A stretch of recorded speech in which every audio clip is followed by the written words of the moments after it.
ایک دنیا کے امن سے کھیلنے کے لیے کھلے عام دنیا کو چیلنج کر رہا ہے، اور دنیا کے وہ ممالک جو اللہ نے ان کو ہر نعمت سے نوازا، ان کے وسائل بھی ہیں، وہ اپنی معاشی پرائرٹیز اور انٹرسٹ کو سامنے رکھ کے ہندوستان کے آگے بات کرنے سے کترا رہے ہیں۔ تو آج ایک اور پہلو جو میں سب کے سامنے رکھوں گا، دیکھیں جی، اصل چیز ہے انسانیت، جس کے دل میں درد نہیں، کیونکہ دلوں میں رب بستا ہے، جس کے دل میں درد نہیں وہ انسان نہیں۔ آج میرا سوال ہے ان لوگوں کو اور ان لوگوں سے، اور خاص کر میں کھل کے بولنے والا ہوں، میں دل میں باتیں نہیں رکھتا، اگر یہ ایونٹ ہوا ہے اور آپ تقریر کر کے جا رہے ہیں، what is the message؟ یعنی آپ کا تقریر الٹیمیٹ آبجیکٹو تھا؟ الٹیمیٹ آبجیکٹو از میسج جائے loud and clear that we are united. میں 5 اگست کے بعد انگلستان گیا، انگلستان میں کہا گیا جی 35,000 ہم لوگ نکلے ہیں، 15 لاکھ ڈائسپورا کشمیری ہے اور 15 لاکھ پاکستانی، 30 لاکھ۔ جب ہم خود اس کا درد محسوس نہیں کریں گے، جارج فلائیڈ کالا کالے کا بیٹا، اس کا روڈ پہ قتل ہوا، کووڈ کو سائڈ پہ رکھ کے، کیا امریکہ اور یورپ میں روڈوں پہ روڈ نہیں نکلے؟ کیا عراق کے لیے جو انگلستان میں جو لوگ نکلے وہ کس لیے نکلے؟ اور پھر آج میں یہ آپ کو باور کراؤں کہ ہم اپنی یونیورسٹیز، تمام یونیورسٹیز میں جو پی ایچ ڈی اسکالرز ہیں، جو کشمیر سے جن کا تعلق یا کشمیر پہ جن کا ریسرچ ہے یا ان کی پی ایچ ڈیز ہیں، ان کو انگیج کرنے لگے ہیں۔ انشاءاللہ ہم نئی نیریٹو بلڈنگ کریں گے، ہم ایک نئی سوچ دیں گے، ہم دنیا کو انہی کی سوچ کے مطابق آگاہ کریں گے۔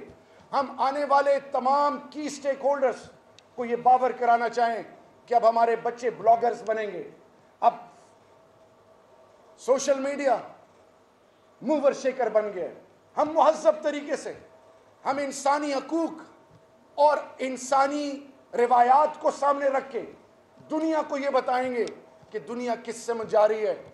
تو آج لیٹ می ایشور یو، بیچ میں بیمار ہوا اور کووڈ کی وجہ سے میں اپنی بہن کو یہ یقین دہانی کرانا چاہوں گا، انشاءاللہ آپ کی روح بھی خوش ہوگی، انشاءاللہ آپ اس پروسیس کا حصہ رہیں گی، آپ کے سمیت سب۔ میں نہیں ہوگا، میں نہیں ہوگا، ہم مل کر انشاءاللہ، کیونکہ مشورہ سنت انبیاء کرام ہے اور خاصہ خاتم النبیین حضرت محمد مصطفیٰ صلی اللہ علیہ وسلم۔ انشاءاللہ message to the entire global community is that India is trying to instigate the entire globe by initiating certain policies which are against humanity, which are against the basic principle of fundamental human rights. The sole objective of India is to not only polarize this region, but challenging humanity across the globe. We need to wake up. We need to wake up in such a manner so that we very proudly somehow able to convey to our coming generation that let's hear the bell is ringing, calling us to the bright future. So let's join and unite together and protect humanity for our coming generations, and make this globe peaceful for every religion, for every nation, and for every human. Long live humanity. Long live the people of occupied Kashmir, Azad Kashmir, Gilgit-Baltistan, Ladakh, and all those who are deprived of their due rights. Pakistan Zindabad.